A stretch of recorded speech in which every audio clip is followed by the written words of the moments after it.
Bonsoir à tous. À la une de ce journal, le SDF dénonce un Sénat monocolore et monocorde, incapable de pouvoir contrôler l'action du gouvernement. Réaction du principal parti de l'opposition après la nomination de 30 sénateurs qui doivent siéger à la Chambre haute du Parlement. Un avis que ne partagent pas des alliés politiques du parti au pouvoir, eux qui ont bénéficié d'au moins un sénateur à la suite des nominations faites par le président de la République. Vous écouterez les réactions de la classe politique en ouverture de ce journal. Le spectre d'une épidémie de rougeole plane sur la région du Nord-Ouest. Plusieurs cas suspects ont été détectés. Les autorités sanitaires sont en alerte. Des parents s'inquiètent dans le littoral. Quelles mesures prendre pour les enfants face à des risques du moins élevés d'épidémie de rougeole? Vous suivrez des conseils des médecins dans ce journal.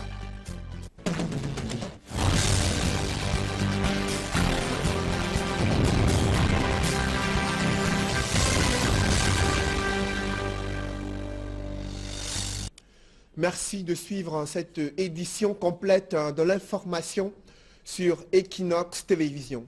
Après la nomination de 30 sénateurs, de vives réactions émergent de la classe politique, notamment le SDF, qui a tenu à préciser qu'il n'y a aucun de ces cadres qui figure parmi ces 30 sénateurs nommés par le président de la République, le principal parti de l'opposition, qui dénonce un Sénat monocolore et monocorde qui serait incapable de pouvoir contrôler l'action du gouvernement en raison d'une majorité écrasante de la part du parti au pouvoir. Par contre, les alliés du RDPC se réjouissent de voir l'un de leurs cadres bénéficier du décret présidentiel. Ils ont obtenu au moins un sénateur qui doit siéger à la prochaine mandature à la Chambre haute du Parlement. Des précisions avec Élisée Bogba et Guy Zogo.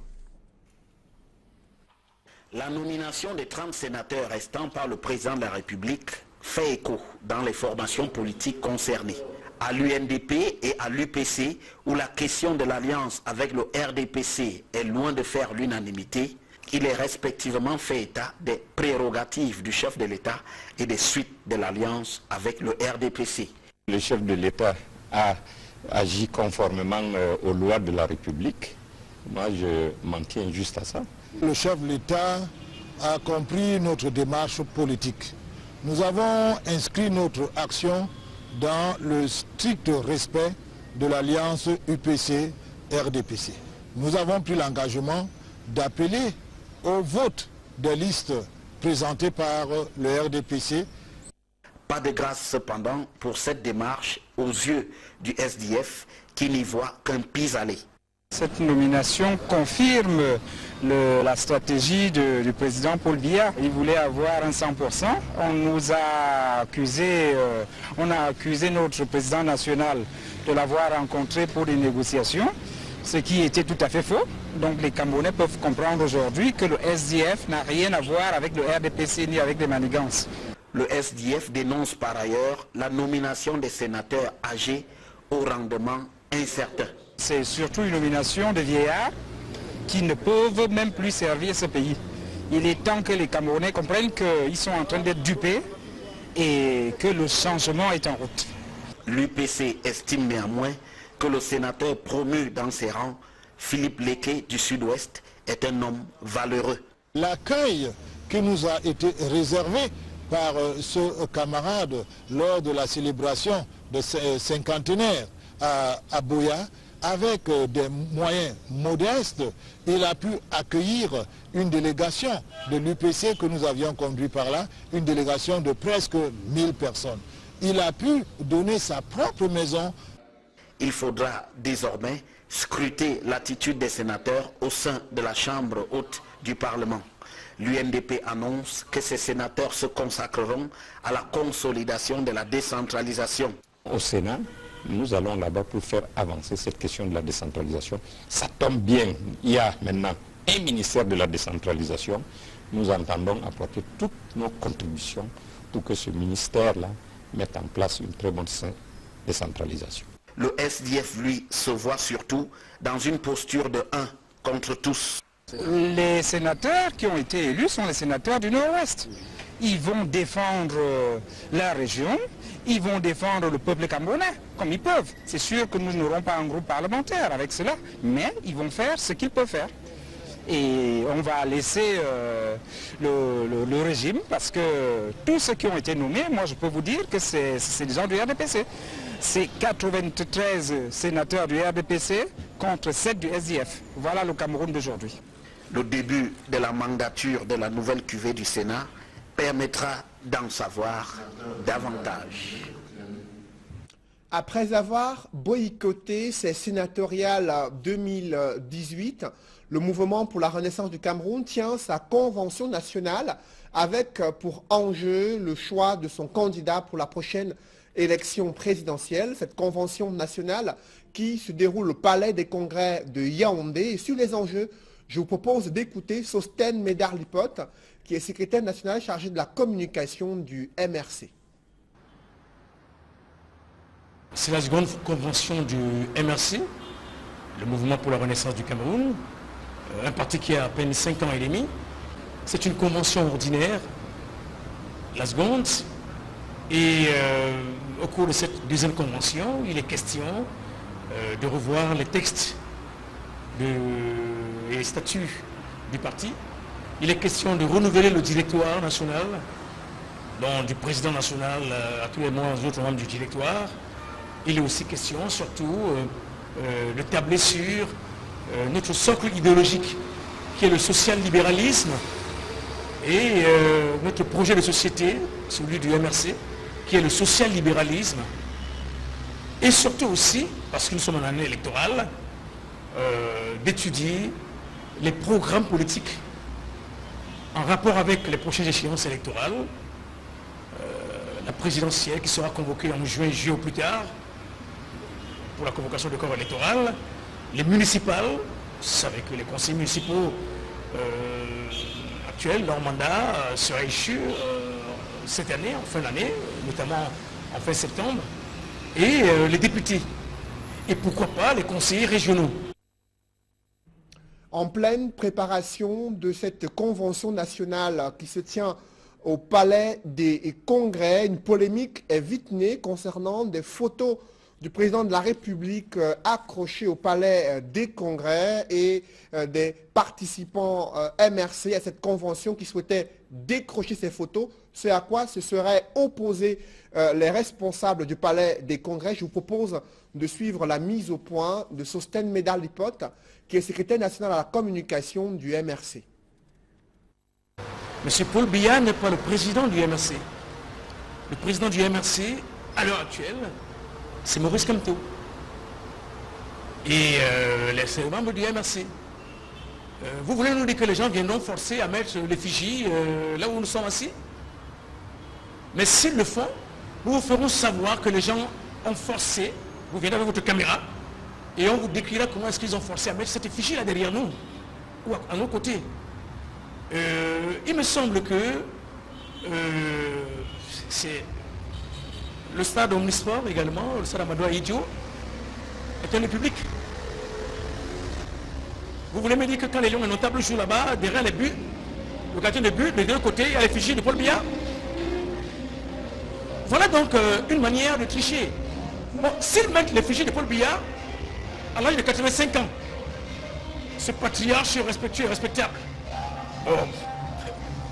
peut-être qu'on peut comprendre qu'ils ont évolué. Ils vous diront peut-être que ce n'est pas l'effigie de Paul Biya, c'est l'effigie du président de la République. C'est différent, non? Monsieur, non, nous sommes désolés, on n'a pas besoin de son effigie. C'est le congrès d'un parti politique. D'un parti politique. Est-ce que vous comprenez? Une association, certes, d'utilité publique, mais qui a ses propres intérêts. C'est de ça qu'il est question. On n'en a pas besoin.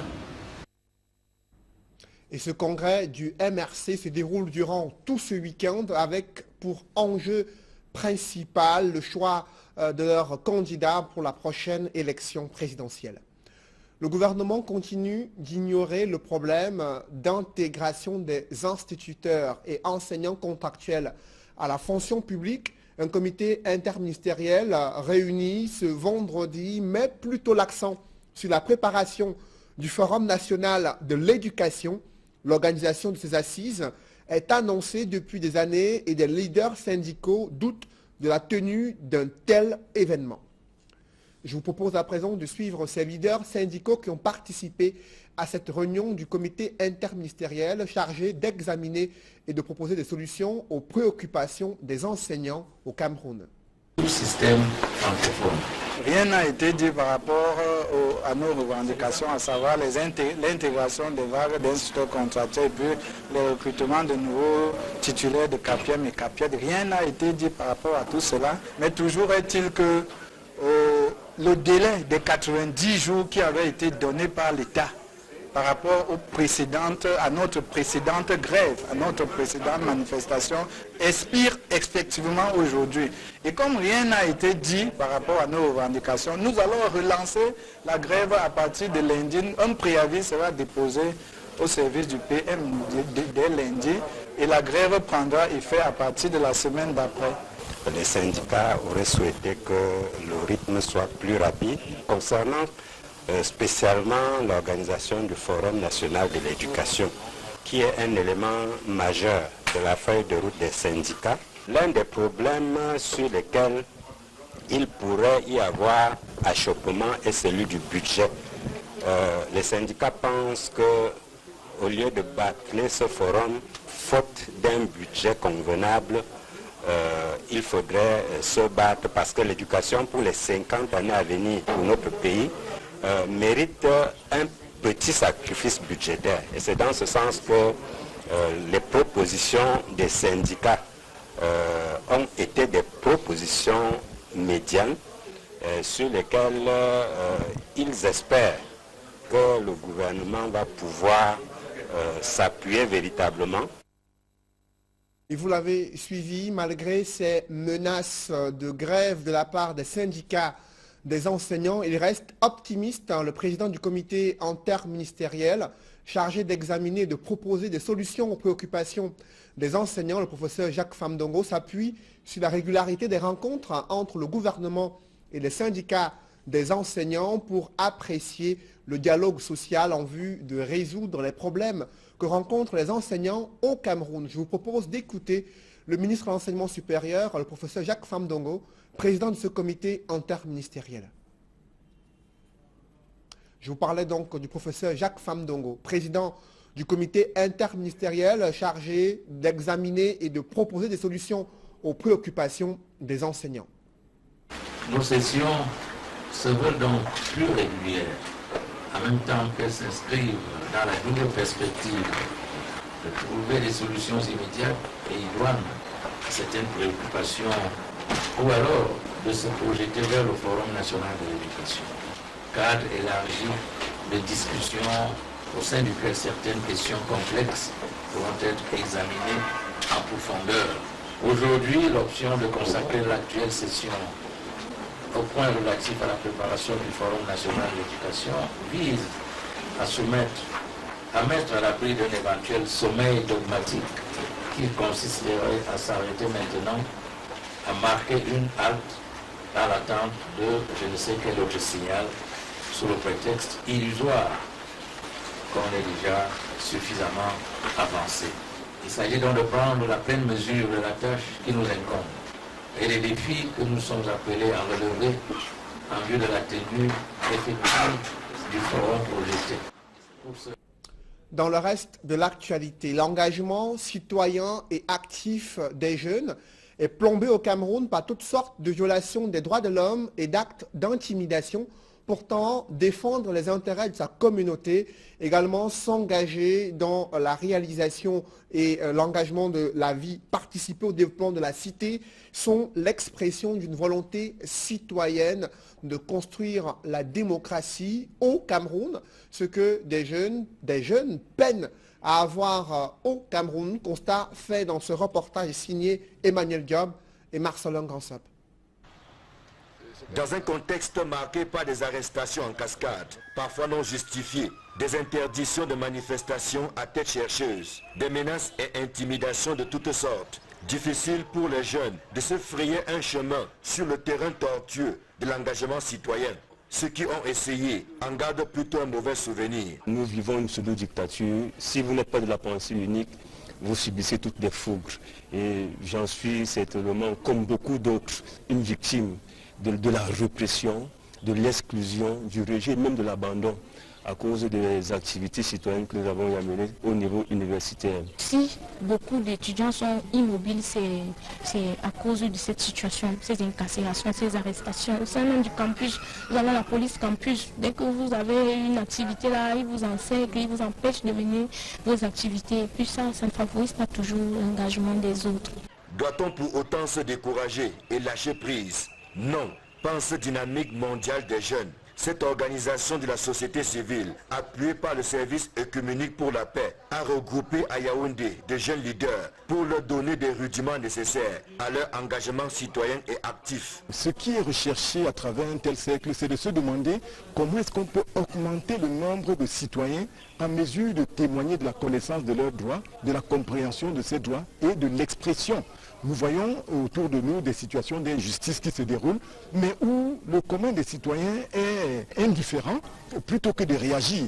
Cela peut être interprété sur deux angles. Soit il ne se sent pas concerné, ce qui est un danger dans une population, soit alors il se sent concerné mais impuissant, ce qui aussi participe d'un danger dans la croissance collective. L'engouement de ces jeunes et leur engagement à vaincre les différentes barrières constituent des motifs de satisfaction. C'est déjà un pas vers la citoyenneté active que prône Dynamique mondiale des jeunes. Parce que nous voyons d'autres jeunes qui participent effectivement sur le plan politique aux élections. J'en connais qui ont initié des travaux, n'est-ce pas, de réaménagement de leur commune. Nous voulons donc les amener à participer davantage aux initiatives de développement, notamment en rejoignant les associations, les organisations de la société civile. 2018 est une année électorale. Un test à ne pas négliger pour les jeunes qui seraient piqués par le virus de l'inertie. La citoyenneté active est possible, en dépit des barrières. C'est ce qui refroidit un peu les...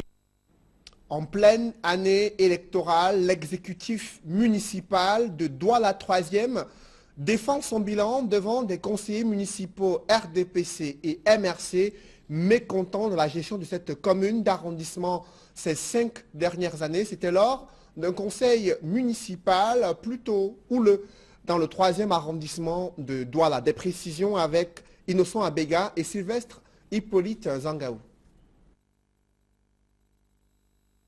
La commune de Douala 3e, c'est 1 854 678 494 francs CFA de taux de réalisation budgétaire en 2017.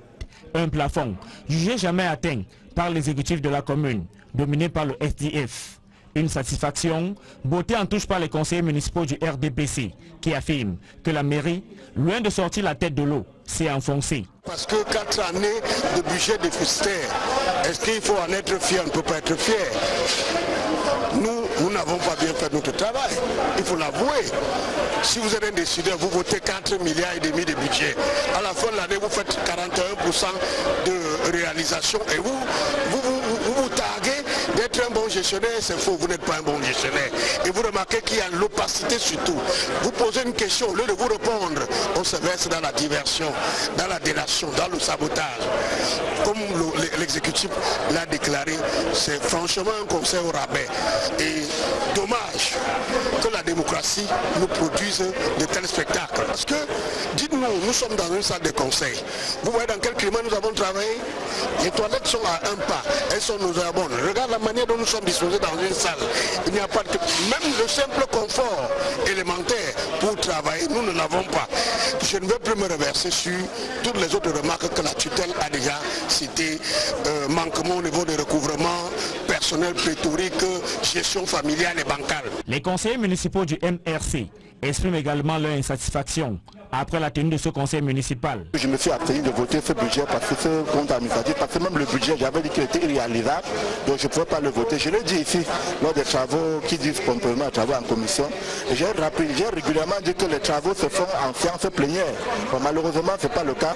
Bon, nous sommes en fin de mandat, comme certains diront, et on a l'habitude de dire que bon, peut-être les gens gesticulent parce que c'est la fin du mandat. Non, ce que nous disons aujourd'hui, nous sommes constants dans ce que nous faisons depuis le début de notre mandat. Nous l'avons relevé un certain nombre d'incongruités ici, là, dans la tenue de conseil, dans les documents qu'on nous transmet et autres. Ces affirmations sont bottées en touche par le maire, Diop Théophile Kwapnan. C'est être de mauvaise foi, parce que vous savez toute la bataille que nous menons dans cet arrondissement pour pouvoir essayer de sécuriser d'abord les recettes et ensuite de faire des investissements. Je veux vous avouer que c'est pas facile. Comme je le faisais remarquer, depuis l'existence de cette commune, aucun maire n'a jamais fait le milliard en termes de réalisation. Nous sommes le premier exécutif qui fait traverser le cap de 1 milliard. Nous avions commencé à 1 milliard 200 millions. Aujourd'hui, nous sommes à 1 milliard 800 millions en 4 ans. C'est vrai que ce n'est pas l'objectif. Nous pouvions faire les 4 milliards. Malheureusement, il y a beaucoup de choses qui entrent en ligne. Je n'aurai pas suffisamment de temps pour m'étaler dessus. Mais comprenez, nous nous battons pour faire en sorte que déjà la distribution des fonds qui caractérise notre zone. Parce que le prophète a dit, la zone est grande, mais plus les gens sont dehors, ils cherchent à se remplir les poches que de faire vivre la mairie. Nous passons du temps à pouvoir d'abord éclairer ces collègues-là, pour qu'ils comprennent que l'avantage d'abord, c'est de faire en sorte que la mairie vive. Parce que tout pour eux, c'est d'abord se mettre l'argent dans les poches et pour 1-2 jours de manquement de salaire, ils sont les premiers à vouloir descendre dans la rue, alors que c'est eux qui empêchent la mairie d'atteindre les objectifs. Pour l'instant, les jours qui passent font en sorte que les mentalités changent petit à petit. Et je dis merci. Et nous allons nous atteler à mettre en œuvre toutes les recommandations du préfet. L'exécutif communal de Douala 3e s'appuie donc sur cette augmentation de 300 millions de francs CFA de réalisation par rapport à l'année 2016, alors que le préfet du Vouri estime que vu le caractère particulier de cette commune, qui est l'une des plus grandes du département, l'exécutif communal aurait pu faire mieux. Restons dans la capitale économique qui enregistre le triste record de l'effondrement des immeubles en plein centre-ville. Des architectes sont sortis de leur réserve pour dénoncer des opérateurs économiques véreux qui bénéficient de la complicité des autorités locales afin d'utiliser un matériel de construction inadapté et conséquence, c'est l'effondrement des immeubles avec des pertes en vie humaine dans certains cas. Des précisions avec François Dikoumet et Auréole Tchoumi. La ville de Douala a payé le prix fort des constructions anarchiques en 2017. Même en ce début d'année, des édifices en chantier ont causé des pertes en vie humaine. Les architectes se prononcent. Ils pensent que c'est la faute à une société qui a appris à se passer de leurs services. Les lotissements se font de manière anarchique, les populations s'installent de manière anarchique. Ça veut dire qu'à la fin, on va se rendre compte que la ville suit la population. C'est-à-dire que ce n'est plus la population qui suit la ville. L'aménagement préalable qui devait être fait avant l'arrivée de la population n'est pas fait. Ce qui fait que le constat est triste dans toutes les villes camerounaises, c'est qu'on constate un désordre urbain. C'est par là que commence l'architecture, l'environnement. L'architecte n'est pas seulement pour le béton. La qualité des intrants de construction est aussi remise en cause. On ne peut pas bâtir une ville sans architecte, et c'est vrai. Mais nos villes sont bâties sans architecte. Par les charlatans. Je n'appelle pas les ingénieurs, je dis les charlatans. Les ingénieurs, c'est les professionnels. Nos villes sont bâties par n'importe qui. À Douala, les immeubles sortent de terre comme des champignons. Mais l'irrespect de la norme et des lois est monnaie courante. Le chemin du développement, c'est payer le prix. Le prix du développement, c'est respecter les textes. C'est respecter les textes et que chacun fasse son travail. Un aménagement colonial, comme Aqua par exemple, vous allez voir que ce quartier a un aménagement particulier. Le tracé urbain a sa particularité. Cependant, quand vous irez dans les autres quartiers, les nouveaux quartiers, vous allez vous rendre compte que le découpage se fait de manière anarchique. Le plan doit être fait par un architecte. Il faut qu'il y ait des études d'impact environnemental. Il faut que nous sachions que les études de résistance, de portance des bâtiments, surtout quand on commence à aller à plus de 2 étages, sont faites. Et il y ait un ingénieur, un expert qui assure le suivi.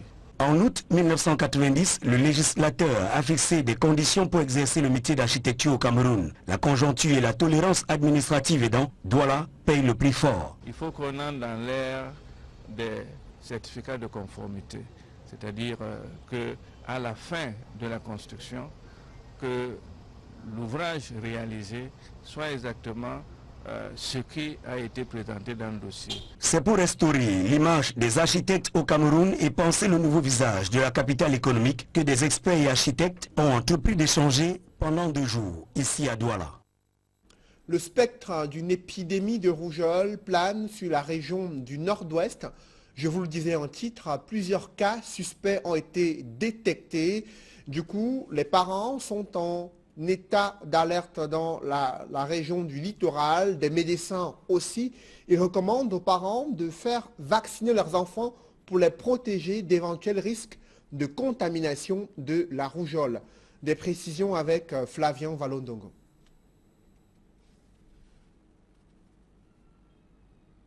C'est une fièvre éruptive qui est caractérisée par l'apparition d'une éruption cutanée avec une fièvre, plus quelques signes tels que conjonctivite ou bien une rhinite. La maladie qui ne pardonne pas est en vedette dans la région du nord-ouest, à Bamenda précisément.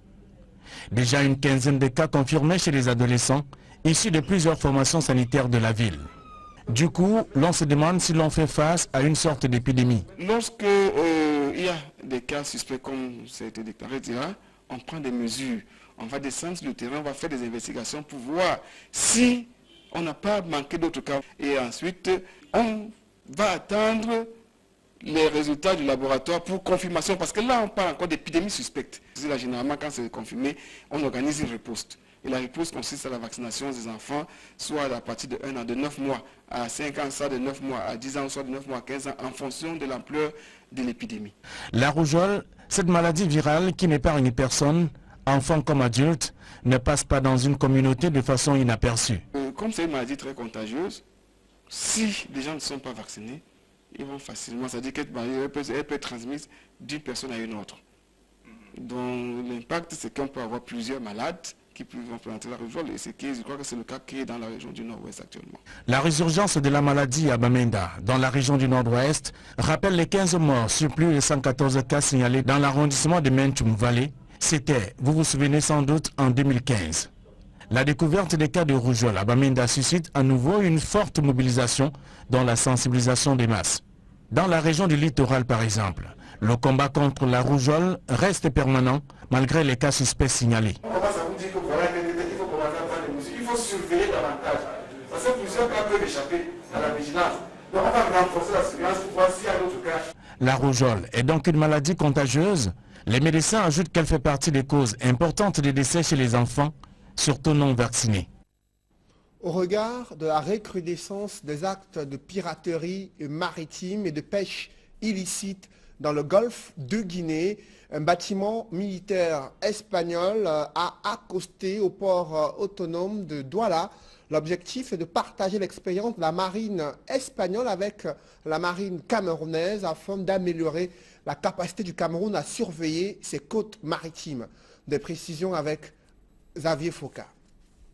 L'Infanta Elena, 5e patrouilleur de la marine du Royaume d'Espagne, a accosté au port de Douala. Dans le cadre de la coopération militaire, les Espagnols viennent partager leur expérience de la surveillance maritime. À bord de ce navire, un équipage complet en visite de 5 jours avec un programme défini. Notre mission principale ici est de collaborer pour faire la mer un lieu beaucoup plus sûr.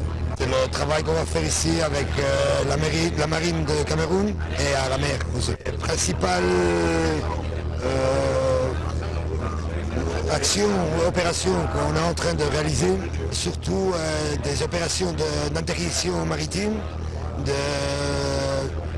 collaboration en sécurité, plongée, et différents travaux relationnés avec la marine. Des questions sécuritaires, d'ailleurs d'actualité au Cameroun. Le choix de ce programme, axé sur la sécurité, ne s'est pas fait au hasard. Sur le Cameroun, ce que je peux dire, c'est que j'étais surpris par le dynamisme et la force de la jeunesse camerounaise. Vous êtes un pays qui a des richesses incroyables.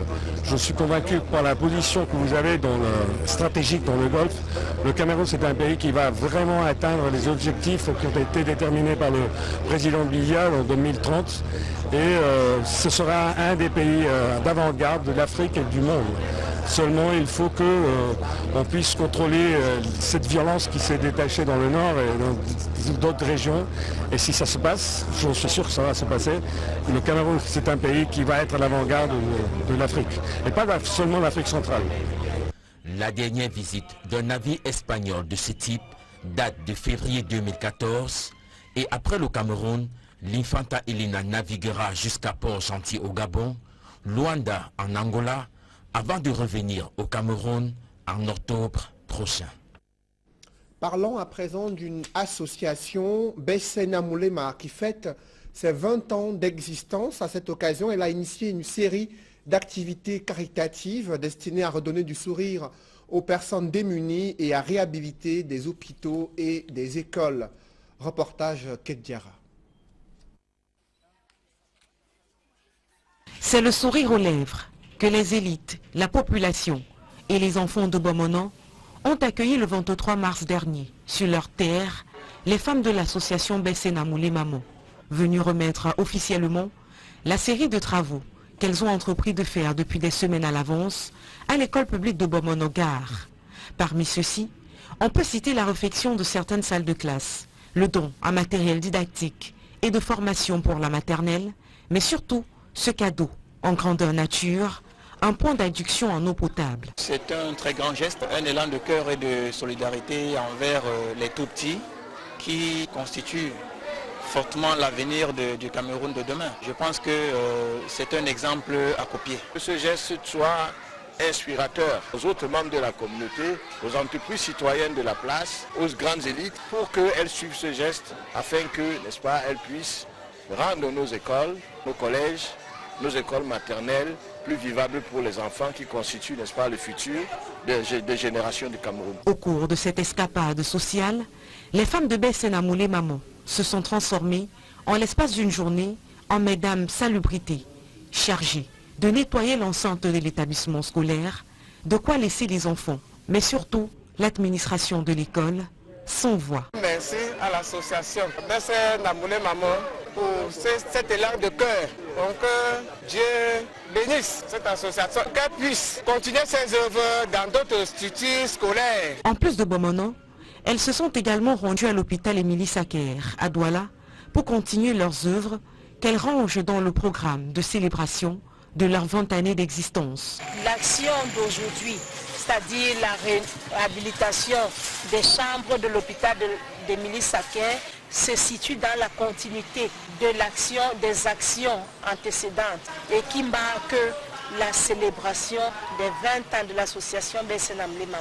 Tout comme à l'école publique de Bomono, leurs actions à Émilie Sacker susciteront de la joie et du bonheur. Vraiment, ma joie est immense parce que ce que l'association Bessena Moulema a fait aujourd'hui est inoubliable.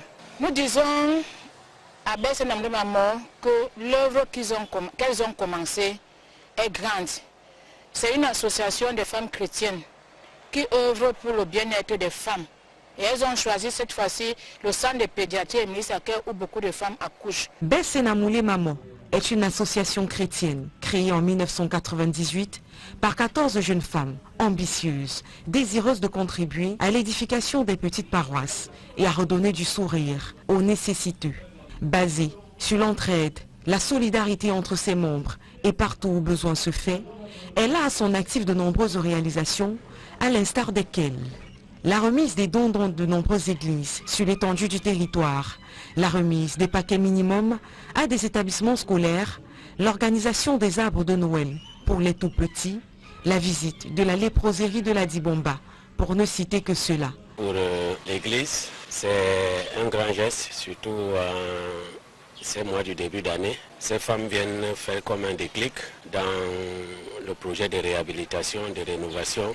C'est une grande joie pour l'église et pour les bénéficiaires que sont nos malades. Avec sa 20e bougie, l'association prend l'engagement ferme de continuer à se déployer pour les nécessiteux, toujours, comme son nom le rappelle, avec un seul cœur. Mesdames, Messieurs, c'est la fin de ce journal. Juste après cette édition du 20h, des programmes à ne pas manquer. D'abord, Easter Cup Inside. Vous suivez ces épisodes depuis quelques jours sur l'antenne d'Equinox Télévision. C'est un championnat organisé à l'école de football de la Société anonyme des brasseries du Cameroun. Ce soir, vous découvriez comment se sont déroulées les demi-finales. Et juste après l'émission Tendance économique qui évoque la filière de l'huile de palme au Cameroun. Et enfin, l'émission Horizon Sport qui interviendra autour de 21h15. Émission présentée par Eric Martial Ndiomo. Je vous souhaite une bonne soirée sur Equinox Télévision.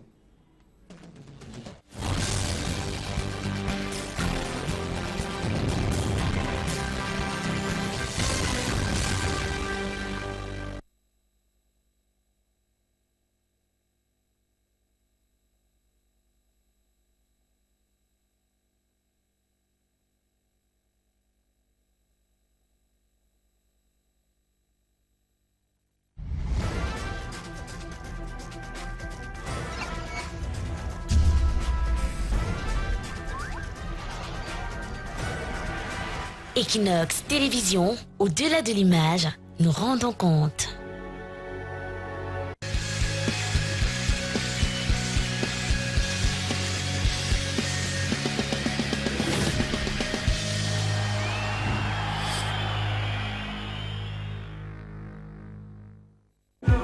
Voilà.